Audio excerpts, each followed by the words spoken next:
Hello दोस्तों, नमस्कार। स्वागत है आप सभी का एक बार फिर से आपके अपने YouTube channel maths by Santosh Kumar में। और आज हम लोग परसेंटेज का सेकंड सेशन देखने वाले हैं। इससे पहले हम लोगों ने ऑलरेडी एक सेशन डिस्कस किया हुआ है। अगर आपने वो नहीं देखा है तो आई रिकमेंड कि आप चीज़ें जाकर देखिए, बहुत कुछ सीखने को मिलेगा। चलते हैं आगे। इससे पहले बच्चे हम लोगों ने ऑलरेडी 25 क्वेश्चन है, ये ऑलरेडी 24 क्वेश्चन हम लोगों ने डिस्कस कर लिए हैं। एक सीरीज लेकर चल रहे हैं जिसमें हम लोग पूरा मैथ्स ख़त्म करेंगे, अरिथमेटिक एडवांस दोनों। एडवांस का ऑलरेडी हम लोगों ने, एडवांस मैथ्स की बात करें तो ऑलरेडी हम लोगों ने ट्रिगोनोमेट्री कंप्लीट कर लिया है। ट्रिगोनोमेट्री हम लोगों ने कंप्लीट कर लिया है। अगर वो आपने नहीं देखा है तो आप जाकर देखिए। चलिए अगले क्वेश्चन की ओर चलते हैं। क्वेश्चन नंबर 25 क्या कह रहा है कि किसी संख्या के 4/5, किसी संख्या के 4/5 तथा 45% का अंतर 56 है, तो उसी संख्या का 65% कितना होगा। इस क्वेश्चन को करने का बहुत तरीका है, लेकिन हम लोग शॉर्टकट तरीका लेकर चलेंगे। पहले आपको ये पता होना चाहिए कि मेरे पास कि 4/5 है और 4/5 परसेंटेज में कितना होता है। ये चीज़ें पता होनी चाहिए भाई साहब। तो आप सभी को पता है कि 1/5 किसके बराबर होता है। 1/5 होता है मेरे भाई 20% के बराबर, और हमें चाहिए 4/5। तो यहाँ से यहाँ जाने के लिए हमें 4 से गुना करना पड़ेगा। तो ठीक, यहाँ पे भी 4 से गुना कर दें मेरे भाई। ये कितना होगा, 80%। तो इसका मान अपने पास 80%। इसका मतलब ये, इस क्वेश्चन को अब चेंज किया जाए तो क्या होगा। क्वेश्चन में कह रहा है क्या, किसी संख्या का 80% तथा 45% का अंतर 56 है, तो 65% कितना होगा। तो चले, तो भाई साहब 80% और 45% इनका जो डिफरेंस है वो कितना होगा। डिफरेंस होगा मेरे पास 35%। तो 35% कितना दिया हुआ है मेरे पास, 56 दिया हुआ है। क्लियर, 35, हाँ 56 दिया हुआ है। 1% की वैल्यू निकाल दें तो भाई साहब 56, 35। अगर ये छोटा हो सकता है तो छोटा कर दीजिए, नहीं तो कोई बात नहीं, आगे बढ़िए। 7 से कट जाएगा क्या, 7, हाँ 7 से कट जाएगा। 7 × 5 = 35, 8 × 7 = 56।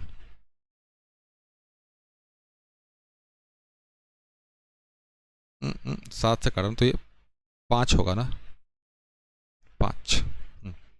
क्वेश्चन में क्या पूछ रहा है भाई साहब, 65%। तो भाई साहब 65% का मान कितना हो जाएगा। तो ये अपने पास 8/5 गुने 65%, 13 × 5 = 65, 13 × 5 = 65। तो 13 गुने 8 कितना होगा, ये मेरे पास 104। तो वैल्यू कौन सा मेरे पास, 104। अगले क्वेश्चन पे आए। क्वेश्चन नंबर 26 क्या कह रहा है कि एक अयस्क में 26% लोहा है। 91 किलोग्राम लोहा पाने के लिए कितना अयस्क होना चाहिए। ध्यान देना, 26% लोहा है। इस चीज़ को तोड़ दिया तो भाई साहब 26/100। छोटा कर सकते हो, नहीं तो ऐसे भी छोड़ सकते हो। ऊपर वाला वैल्यू अपने पास क्या होता है बच्चे, ये होता है रिजल्ट, और नीचे वाला ये वैल्यू टोटल वैल्यू। टोटल था अपने पास 100 में से 26 निकाल दिए, तो 26% क्या है, लोहा है। तो ये है मेरे पास आयरन, ये है अयस्क, अयस्क मेरे पास और, मतलब 100 में से आयरन कितना है, 26। तो 26 ग्राम लोहा पाने के लिए, तो भाई साहब हाँ 91 किलोग्राम लोहा पाने के लिए, तो ये 26 यूनिट की जो वैल्यू है अपने पास 91 kg। 1 यूनिट की वैल्यू कैलकुलेट कर दे बच्चे। 1 यूनिट की वैल्यू 91 डिवाइडेड बाई 26। फिर से कह रहा हूँ, अगर आप इसे छोटा कर सकते हो तो छोटा कर दो, नहीं तो कोई बात नहीं, आगे बढ़ो। चला, चलिए 13 से काट दें, 13 दूने 26। ये कितनी बार, 7 × 21, 7, 7/2। कितना अयस्क होना चाहिए। अयस्क क्या है, और है अपने पास कितना, टोटल 100 यूनिट। तो भाई साहब 100 यूनिट की वैल्यू निकाल दें।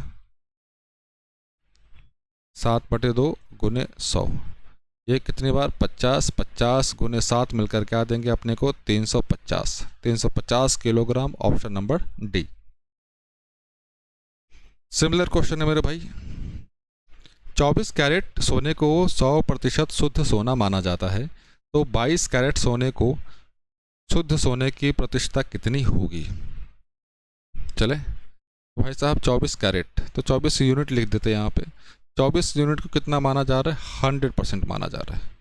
1 यूनिट की वैल्यू निकाल दें, 124। हमें किसका निकालना है मेरे भाई, 22 का निकालना है। 22 यूनिट किसके बराबर होगा? 100, 24 और ये 22। अब ध्यान देना, ऑलरेडी ये तो भाई साहब परसेंटेज वाली वैल्यू है, ये तो परसेंटेज आ जाएगा। हम लोग इसको डायरेक्ट सिंप्लीफाई कर लें। ये क्या अपने पास 22/24, 2 से काट दे मेरे पास तो ये क्या हो जाएगा 11/12। अब ध्यान देना, यहीं पे थोड़ा सा कन्फ्यूज़न होगा, बिल्कुल कन्फ्यूज़न होगा आपको। क्या कन्फ्यूज़न होगा वो समझते हैं।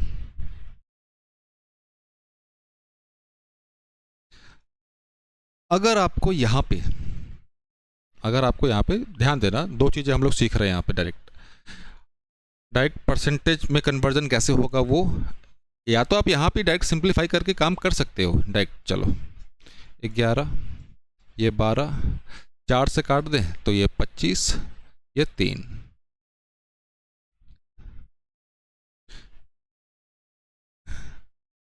25 11 गुने 3,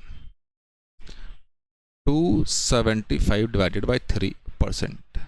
नीचे में सभी का 3 ही है तो भाई साहब ये नहीं होगा। चले 9 27, 91, 91 सही 2/3%, 91 सही 2/3%, ये डायरेक्ट आंसर। दूसरा तरीका ये कि भाई साहब अपने पास 11/12 आया, ध्यान देना इधर 11/12 आ गया। अगर हमें 1/12 की मान याद है तो काम हो जाएगा। 1/12 का याद नहीं है तो 1/4, 1/3। 1/4 किसके बराबर मेरे पास 25%। 25% को 3 से भाग दिए भाई, 8 3 24, 8 सही 1/3%। क्लियर है। और हमें 11/12 चाहिए, तो भाई साहब यहाँ से यहाँ जाने के लिए हमें 11 से गुना करना पड़ेगा ना। 11, 8 सही 1/3%, तो ये क्या हो गया 88, 11 3। अब ऊपर वाली वैल्यू भाई साहब अधिक है, इसमें डिवीजन लग सकता है। कितनी बार लगेगा? 3 बार लगेगा। 3 बार तो 88 और 3 मिलकर क्या हो गया 91। यहाँ पे शेषफल क्या आ जाएगा 2। तो बस ये दोनों तरीका है, आप डिस्कस कर सकते हैं, नोट कर सकते हैं। किसी भिन्न के अंश में 50% की वृद्धि, हर में 10% की कमी की जाती है, तो हमें प्राप्त कितना होता है भाई साहब 15/16। तो भिन्न क्या है? अब ध्यान देना, हम लोगों ने परसेंटेज में अब तक क्या सीखा कि भाई साहब कोई भी नंबर, कोई भी संख्या अपने आप में कितना होता है 100%। अपने आप में कितना होता है 100%। अब इस क्वेश्चन को सॉल्व करने से पहले थोड़ा सा कंसेप्चुअल पार्ट डिस्कस कर लें। चलिए 100% होता है, इसको हटा दिया, नंबर x मान लिया। अब कह रहा है कि अब भाई साहब इसको 20% इंक्रीज किया जाए, 20% इंक्रीज किया जाए, तो क्या होगा ये x प्लस 20% ऑफ x, यही होगा। इसको थोड़ा और अरेंज करें, x प्लस 20/100 x, यहाँ से x कॉमन ले लिया तो 1 प्लस 20/100। इसको अब अरेंज कर दें, x 1 किसके बराबर होता है मेरे भाई साहब 100% के बराबर, और ये 20% के बराबर। ये चीज़ क्लियर हुआ। यहाँ से क्या पता चला कि भाई साहब कोई संख्या अपने आप में पहले से कितना था 100%, अब उसे बढ़ाने के लिए बोला तो भाई साहब प्लस 20% कर दिया। अगर यही बोलता माइनस के लिए कम करने के लिए तो माइनस आ जाता। तो एक बात तो पता चल गई आपको कि भाई कोई भी चीज़ अपने आप में कितना होती है शुरुआती दौर में 100% या इनिशियल फेज में। इंक्रीज करने के लिए बोले, बढ़ाने के लिए बोले तो प्लस, कम करने के लिए बोले तो माइनस। हम लोगों ने जूम किया कि भाई साहब कोई फ्रैक्शन है अपने पास x/y, ये नोमिनेटर है और ये डिनोमिनेटर, ये अपने आप में पहले से कितना था मेरे भाई 100%, ये भी अपने आप में था 100%। अंश हर, अंश में 50% की वृद्धि, 50% की वृद्धि तो प्लस 50%। हर में 10% की कमी, 10% की कमी तो माइनस 10%। कमी करने के बाद हमें प्राप्त क्या होता है मेरे पास? प्राप्त होता है भाई साहब 15/16, 15/16। बस काम हो गया।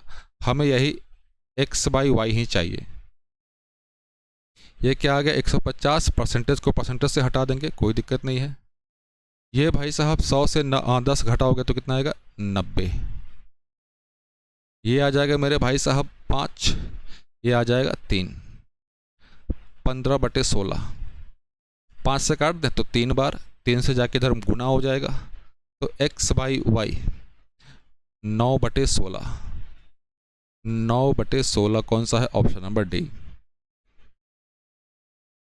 क्वेश्चन नंबर 29, और यहाँ से टाइप 2 भी स्टार्ट होता है, यहाँ से टाइप 2 भी स्टार्ट होता है। अब ध्यान देना, क्वेश्चन को सावधानी से पढ़िएगा। कुछ क्वेश्चंस ऐसे होते हैं जिनको एनालिटिक ही सॉल्व करना होता है या फिर ऑप्शन के थ्रू सॉल्व करना होता है, लेकिन भाई साहब ये ऐसा क्वेश्चन है कि इसको आपको एनालिटिक ही सॉल्व करना पड़ेगा। क्लियर? तो मैं पूरा सॉल्व नहीं करूँगा, मैं आपको एक आइडिया दे दूंगा और इसका आंसर आपको कमेंट करके बताना है। इसका आंसर आपको कमेंट बॉक्स में भर देना है। कमेंट बॉक्स में जब कमेंट करेंगे तो भाई साहब अपने नाम और एड्रेस के साथ कि कहाँ से चीज़ों को देख रहे हैं। क्या कह रहा है, एक संख्या को दो भागों में इस प्रकार बांटा जाता है कि पहले भाग का 80%। मान लेते हैं कि भाई साहब कोई नंबर है, अपने पास कोई नंबर है, इसे दो बराबर भागों में बांटता है भाई साहब। एक है अपने पास x, एक है अपने पास y। चले, पहले भाग का 80% दूसरे भाग के 60% से 3 अधिक है। तो भाई साहब पहला है कितना x, उसका कितना चाहिए 80%, माइनस दूसरे भाग का 60% से 3 अधिक है, y 60% अधिक है, कितना 3। ये पहला क्वेश्चन आ गया।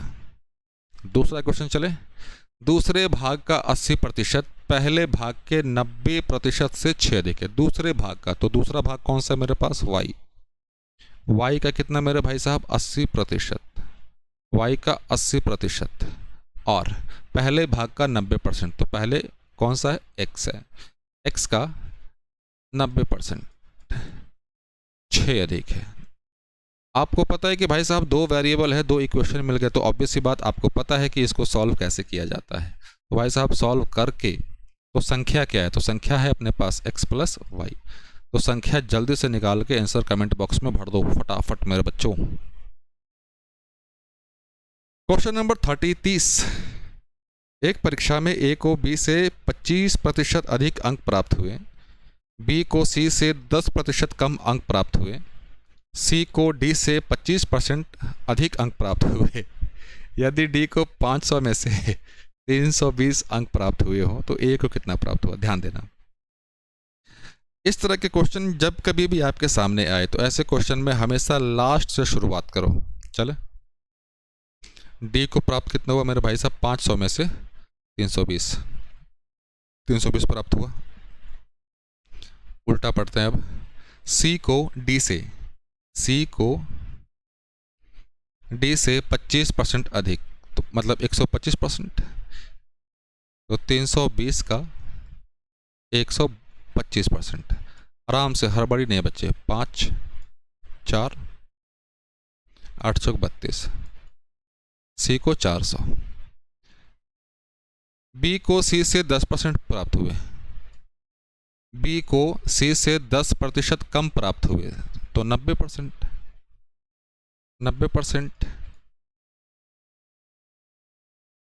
9 चौक 36, 360। ए को बी से 25% अधिक अंक प्राप्त हुए, ए को बी से, तो बी को कितना है मेरे पास 360, कितना 25%, 125, अधिक है तो ज़्यादा, तो ये 5, ये 4, 90, तो कितना आ गया 450। बस सिंपल सा कैलकुलेशन था, कुछ खास नहीं था इस क्वेश्चन में।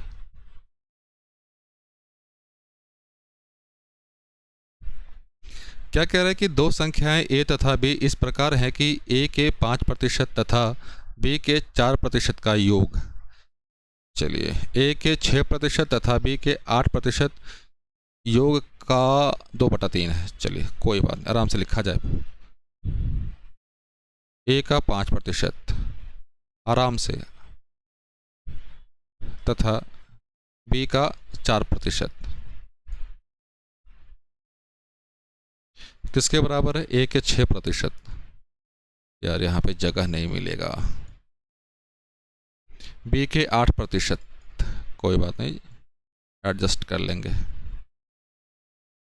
2/3, 2/3, 100 100 100 100 सब जगह गया। इधर लिख लेते हैं हम लोग, 5a plus 4b 2/3, 6a plus 8b, तो 3 से यहाँ मल्टीप्लाई होगा, मल्टीप्लाई कर दें। हमें केवल a बाई बी निकालना है, तो 3 से मल्टीप्लाई करोगे तो मेरे पास ये 15a प्लस 4 12b, यहाँ से यहाँ 12a प्लस 8 दूनी 16, a को इधर लेकर आया, b को इधर लेकर आया। 15 से 12 माइनस करोगे तो 3a, 16 से 12 तो 4b। हमें क्या निकालना है मेरे बच्चों, a बाई बी। तो भाई साहब 4/3, 4/3 ऑप्शन नंबर कौन सा, ए। क्लियर यहाँ तक? उम्मीद करता हूँ कि यहाँ तक चीज़ें आप सभी को क्लियर होंगी। चलते हैं आगे।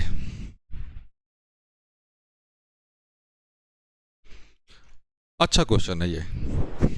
जब कभी भी आपके पास इस स्टेटमेंट का ऐसा क्वेश्चन आए, मतलब क्या कि हमें गुना किसी और संख्या से करना था, बाय मिस्टेक हमने किसी और से कर दिया, तो कैलकुलेशन में क्या एरर आएगा वो बताना है। एक छात्र ने एक संख्या का गुना 5/3 के बजाय, ध्यान देना 5/3, ये क्या है, सही वाला, 5/3 के बजाय 3/5 से गुना कर दिया। तो भाई साहब संख्या मानना है तो ध्यान देना, संख्या कुछ भी मान सकते हो, संख्या यहाँ पे कुछ भी मान सकते हो, लेकिन कुछ भी नहीं मानना है। हमें ऐसी वैल्यू एज्यूम करनी है जो कैलकुलेशन पॉइंट ऑफ व्यू से ईजी हो। तो वो वैल्यू कौन सी होगी, जो नीचे जो भी वैल्यू दिखे आपको उसका एलसीएम ले लो। 5 और 3, इसका एलसीएम मेरे पास 15, तो संख्या को हम लोगों ने 15 मान लिया। तो ये काट दे, 5 बार आया कितना, 25। यहाँ की बात करें तो ये 3 बार 9। ध्यान देना, अब हमें बच्चे आना चाहिए था कितना, सही आंसर 25, लेकिन आ कितना रहा है, 9। तो कितना कम आया, 16 कम। कितने पे, ध्यान देना जब भी कभी भी परसेंटेज एरर की बात होगी तो हमेशा ओरिजिनल वैल्यू के साथ कंपेयर करोगे। नीचे में हमेशा ओरिजिनल वैल्यू के साथ कंपेयर करोगे बच्चे, क्लियर। तो 16 तो एरर आ गया, ओरिजिनल वैल्यू कितना आना चाहिए था अपने को, 25 आना चाहिए था भाई साहब। 4 बार तो 16 चक्का 64, 64% का एरर आएगा। क्लियर है? चलिए 7/6 के बजाय 6/7 से, चलिए 7/6 के बजाय 6/7 से, 7×6 42, ये है सही वाला, ये है गलत वाला। 42 7 49 6 36, कितना कम आ रहा है, 13। कितने पे, 49 पे, तो 100 पे। अब यहाँ पे ध्यान देना बच्चे, यहाँ पे कुछ बच्चों को कंफ्यूजन होगा, बिल्कुल होगा, होना भी चाहिए। अब सॉल्व कर दो इसको सॉल्व कर दो, चले सॉल्व किया जाए। चले 1300 डिवाइडेड बाई 49, 13। एक एस्टिमेट बना ले, क्या अप्रोक्सीमेशन यूज कर रहा हूँ, 14 50 100,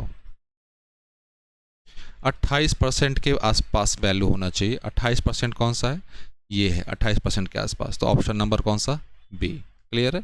इसको आप लोग डिटेल भी सॉल्व कर सकते हैं, लेकिन यहाँ पे ऑप्शंस के बीच में काफ़ी ज़्यादा डिफरेंस था, इसीलिए हम लोगों ने यहाँ पे क्या इस्तेमाल किया है, अप्रोक्सीमेशन यूज़ किया है।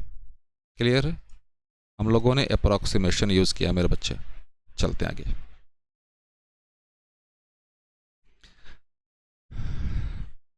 क्या कह रहा है कि भाई साहब किसी वस्तु पर दलाली की दर 4% से बढ़कर 5% होने पर भी दलाल की आय अपरिवर्तित रही, उसके व्यापार पे कितने प्रतिशत की कमी आई। ध्यान देना, जब कभी भी आपके पास ऐसा क्वेश्चन आए और ओवरऑल जो रिजल्ट है, इनकम है, अपरिवर्तित है, इसका मतलब ये कि भाई साहब जो क्वांटिटी होगा वो क्वांटिटी होगा इसका रेसिप्रोकल होगा, क्वांटिटी होगा इसका रेसिप्रोकल होगा। क्लियर? चले चलिए, मतलब जो दलाली को क्या कहते हैं इंग्लिश में यार, चलो लिख दिया जाए वही, दलाली। ओल्ड और न्यू, पहले कितना था भाई साहब, पहले था अपने पास 4%, अब बाद में कितना हो गया 5%। और वो जो दलाली भाई साहब, उसको कमीशन जो मिलता है, वो कमीशन किस पे डिपेंड करेगा भाई साहब, वो सेलिंग पे डिपेंड करेगा कमीशन। हाँ, दलाली को क्या कहते हैं मेरे भाई, कमीशन।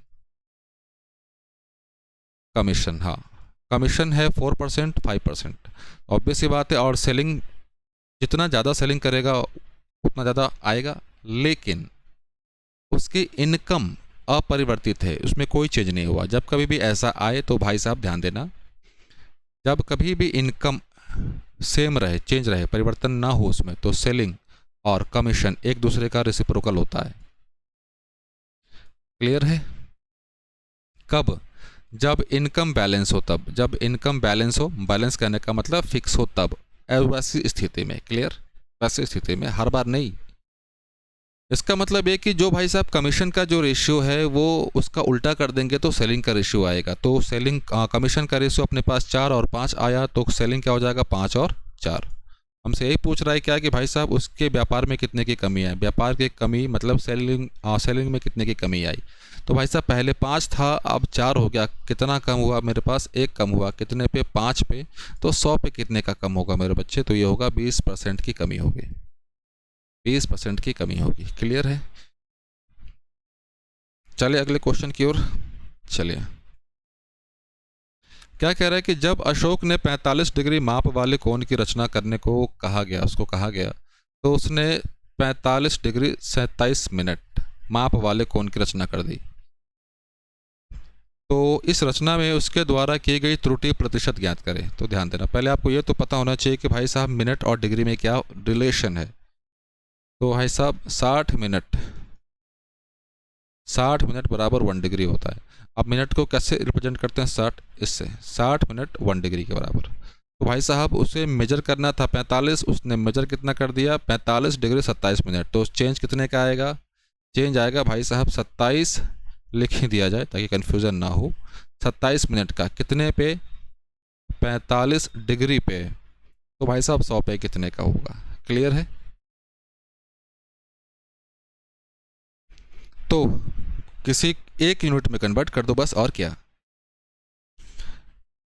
45 डिग्री, 1 डिग्री में 60, तो 45 में, मतलब आपने क्या किया, मिनट में कन्वर्ट कर दिया टोटल। अब ये फाइनल कैलकुलेशन क्या बन गया, 27, 45, 60 गुने 100। 3 से काट दे मेरे पास, ये आ गया 9, ये आ गया 15। 3 से काटे ना, 9 तिया 3, 27, 15, हाँ 9 से भी काट देते यार डायरेक्ट, कोई बात नहीं, आ जाओ। 3 से फिर काट दें, 3 बार, 5 बार, 5 से 2 बार, तो ये फाइनल आया 1%। 1% का एरर आएगा। यहाँ से बच्चे अपना टाइप 6 शुरू होता है। टाइप 6 कौन सा है, ये एग्ज़ाम बेस्ड क्वेश्चन है। एग्ज़ाम बेस्ड कहने का मतलब कि कोई बच्चा पास फेल हो जाए वैसे वाले क्वेश्चन है यहाँ पे। क्लियर मेरे भाई? चलिए क्या कह रहा है क्वेश्चन नंबर 36 में, एक परीक्षा में उत्तीर्ण होने के लिए 40% अंक अनिवार्य है। एक प्रतियोगी को 220 अंक प्राप्त होते हैं और 20 अंकों से फेल हो जाता है। तो ध्यान देना मेरे भाई, ध्यान से सुनना कि वो क्या कह रहा है कि वो फेल हो जा रहा है। अगर 220 अंकों में ये 20% जोड़ दें तो पास हो जाएगा। मतलब ये 220 में प्लस 20 जोड़ दें वो क्या हो जाएगा मेरे भाई, वो पास हो जाएगा, बिल्कुल पास हो जाएगा। लेकिन पास होने के लिए अनिवार्य प्रतिशत कितना है, 40%। इसका मतलब ये कि ये और ये आपस में बराबर होंगे, तो ये बराबर होंगे। क्लियर? तो 40% का जो संख्यात्मक मान है मेरे पास भाई साहब कितना आएगा, 0, 4, 240 डिग्री।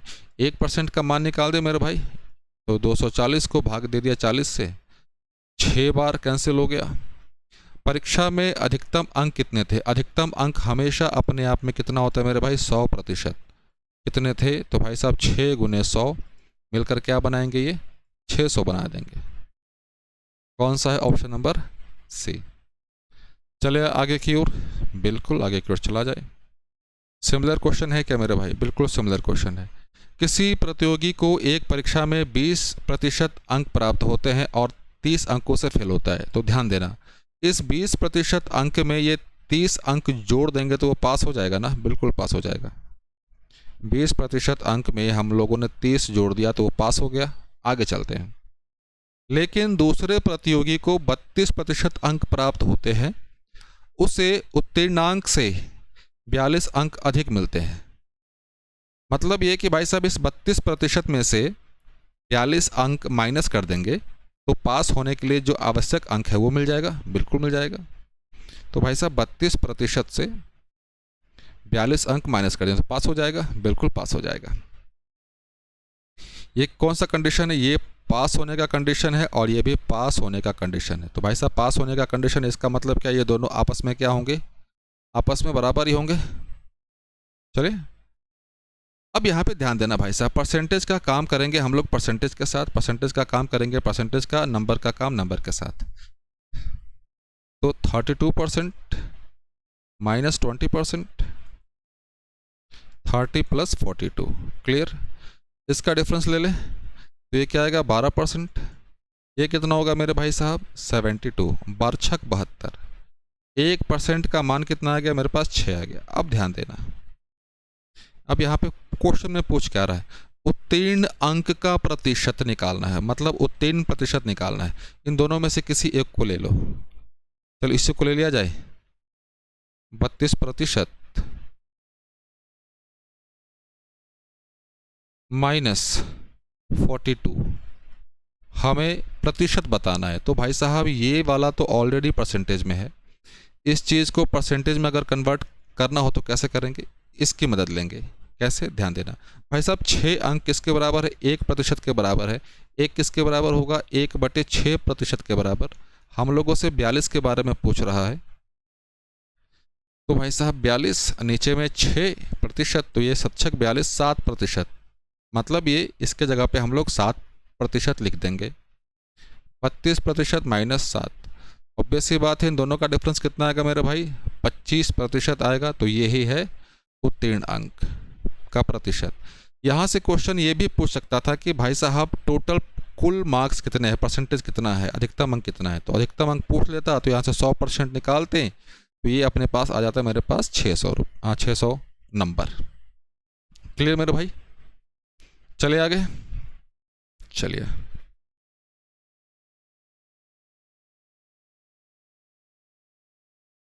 इस क्वेश्चन का जो स्टेटमेंट है उसको मेरे भाई सावधानी पूर्वक पढ़िएगा, नहीं तो कन्फ्यूजन होने की गुंजाइश है। यहाँ पे कन्फ्यूजन होने की गुंजाइश बिल्कुल है। क्या कह रहा है कि भाई साहब 2 विद्यार्थी एक परीक्षा में शामिल होते हैं, एक छात्र को दूसरे से 9 अंक अधिक मिलते हैं। एक छात्र को दूसरे से 9 अंक अधिक मिलते हैं। तो चलिए पहला है ए, पहला छात्र, दूसरा छात्र बी। बात की बात, एक छात्र को दूसरे से 9 अंक अधिक मिलते हैं और उसके अंक ध्यान देना पढ़ना, और उसके अंक दोनों के अंकों के योग का 56% है। मतलब दोनों ने जितना अंक प्राप्त किया है उसका 56% है दूसरे वाले का। तो भाई साहब मैंने मान लिया कि जो ए और बी है, ए और बी ने इसको पहला मान दिया, इसको दूसरा मान दिया। अब क्लियर है, ए और बी इन दोनों का जो नंबर था कुछ भी रहा हो वो अपने आप में कितना है 100% है। आगे पढ़ें, उसके अंक दोनों के अंकों के योग का 56%, मान लेते हैं इसको 56% मिला। क्लियर है मेरे भाई, क्लियर है। जब इस बंदे को 56% मिल गया तो ए को कितना मिला होगा भाई साहब 100% माइनस 56%, तो ये कितना होगा भाई साहब, ये होगा 44%। क्लियर है। दोबारा आते हैं क्वेश्चन की ओर। अब फिर से, एक छात्र को दूसरे से 9 अंक अधिक मिलते हैं और उसके अंक दोनों के अंकों के योग का 56% है। क्लियर है। बी को मिला 56, ए को मिला 44। तो भाई साहब परसेंटेज में देखा जाए तो कितना ज़्यादा है, तो 56 से 44 का जब डिफरेंस निकालोगे मेरे भाई तो ये कितना आएगा, ये आएगा आपका 12%। अधिक आया बी को। फिर आओ क्वेश्चन के, दूसरे से 9 अंक अधिक मिलते हैं। इसका मतलब ये कि भाई साहब 12% का जो संख्यात्मक मान होगा वो किसके बराबर, 9 के बराबर।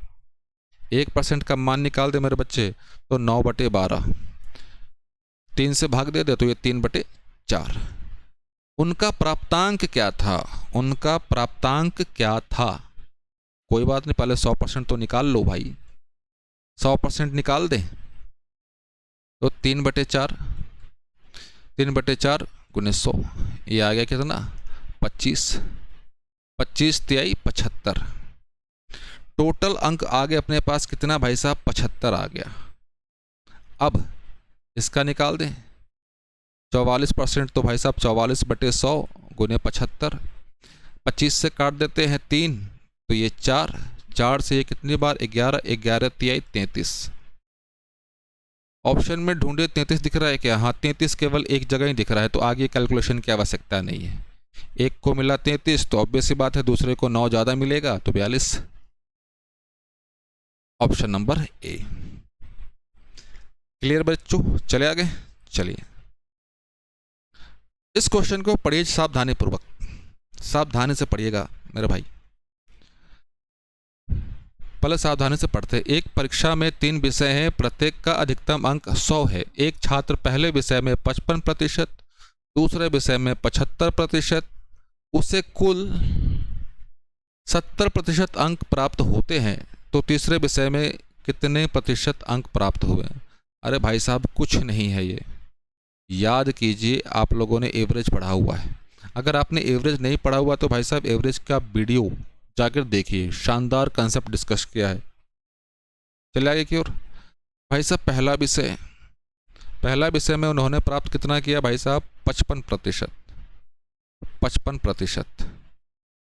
दूसरे विषय में कितना प्राप्त किया उन्होंने, 75%। तीसरे का नहीं पता, थर्ड। लेकिन कुल 70% अंक प्राप्त हुए भाई साहब, कुल 70%, कुल 70%। तो टोटल क्या हो जाएगा भाई साहब, 70% कितने विषय हैं, 3 विषय हैं, तो भाई साहब 210%। टोटल है 210%, जिनमें से 2 दिया हुआ है तो ये नहीं निकल जाएगा, बिल्कुल निकल जाएगा। 210% माइनस 55% प्लस 75%, लिख दिया जाए 210, 70 और 60, 230, 130, जीरो। आराम से सॉल्व करो, हड़बड़ी करने की कोई आवश्यकता नहीं। तो 80% ऑप्शन नंबर ए।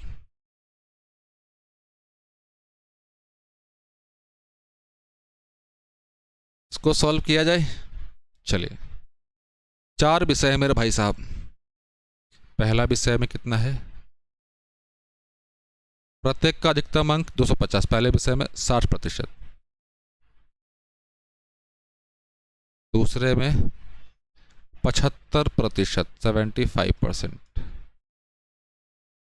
तीसरे में 95%, फोर्थ में कितना है नहीं पता, चौथे में निकालना है। टोटल कितना है भाई साहब, टोटल उन्होंने प्राप्त किया है भाई साहब 80%। टोटल विषय कितने हैं, 1 2 3 4, 320%। तो 320% माइनस 60%, 75%, 95%। जल्दी से भाई साहब आंसर कमेंट बॉक्स में भर दो, जल्दी से कमेंट बॉक्स में भर दो भाई आंसर। क्लियर है? अगले क्वेश्चन पे आए, चलिए अगले क्वेश्चन पे आ जाए। फिर से कह रहा हूँ, ये जो 3 क्वेश्चन आप लगातार देख रहे हैं भाई साहब, ये कुछ नहीं है, ये एवरेज का कंसेप्ट इस्तेमाल किया हुआ है। क्या कह रहा है कि प्रथम 7 परीक्षाओं में सुमित्रा को औसतन 56% अंक मिले। चलिए 1 से लेकर 7 परीक्षा तक कितना मिला उसको भाई साहब, 56%। तो 8 परीक्षाओं में मतलब उसने 8वां भी दिया, टोटल एवरेज कितना हो गया, 60% मिल जाए भाई साहब, 60% मिल जाए। अब ध्यान देना, मिल जाए, यही क्वेश्चन है। यही है ना। चलिए अब ध्यान देना, इसको सॉल्व कैसे करेंगे। जो भाई साहब एवरेज का मतलब क्या कहता है, एवरेज का मतलब ये होता है भाई साहब टोटल में इक्वल डिस्ट्रीब्यूशन। भाई साहब हमें एवरेज 60% चाहिए, इसका मतलब ये है कि 8वें में भाई साहब मिनिमम से मिनिमम 60% तो स्कोर किया ही होगा। मिनिमम कह रहा हूँ, मिनिमम कह रहा हूँ। लेकिन भाई 60% स्कोर करेगा तो ओवरऑल तो हो ही नहीं पाएगा, क्योंकि भाई साहब यहाँ पे तो 56 है, तो यहाँ से यहाँ तक इंक्रीमेंट होना पड़ेगा भाई साहब। तो कितने का इंक्रीमेंट होगा, 4% का इंक्रीमेंट होगा। कितने एग्ज़ाम हैं भाई साहब, 7 में, तो ये हर एक एग्ज़ाम में 4% का इंक्रीमेंट चाहिए। और ऐसे कितने एग्ज़ाम है, 7, तो भाई साहब टोटल कितना हो गया, 28% का इंक्रीमेंट हो गया। मतलब ये कि जो 8वां जो होगा, 8वें में भाई साहब ये 60% तो चाहिए चाहिए, साथ साथ ये भी चाहिए, साथ साथ ये भी चाहिए, 28%। तो कुल मिलाकर कितने हो गए भाई साहब, 88%। कुल मिलाकर क्या हो गए, 88%। ऑप्शन नंबर कौन सा, ए। इस क्वेश्चन में फिर से कह रहा हूँ, कुछ नहीं था, एवरेज का कंसेप्ट इस्तेमाल किया गया था। क्लियर है।